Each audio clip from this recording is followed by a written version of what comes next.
প্রথমত হচ্ছে আমরা ছাত্র আন্দোলনের মাধ্যমে স্বাধীনতা এনেছি, তারপরে হচ্ছে যখন পুলিশ ছিল না, রাস্তাঘাটের বিশৃঙ্খলা ছিল গাড়ির, ওই জন্য হচ্ছে আমরা ছাত্র সমাজ নেমেছি যে ট্রাফিকের জন্য। এর মধ্যে আমাদের অনেক এক্সপিরিয়েন্স হয়েছে। তারপরে হচ্ছে কিভাবে আমরা কোন গাড়িগুলোকে আগে প্রাধান্য দিব, যে কোন গাড়িগুলো আগে যাওয়া উচিত।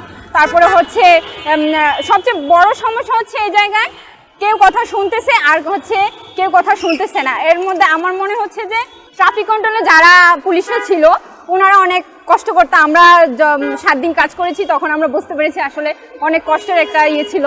তো ভালো এক্সপিরিয়েন্স হয়েছে।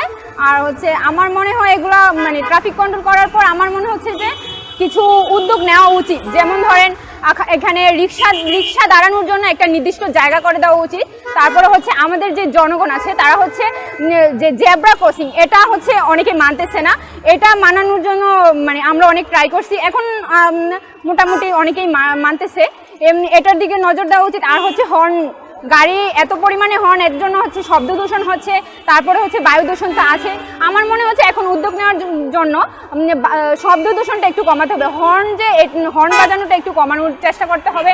আর হচ্ছে গাড়িগুলোকে মানে ভালোভাবে পরিচালনা করার জন্য হচ্ছে আরও কিছু উদ্যোগ নেওয়া উচিত।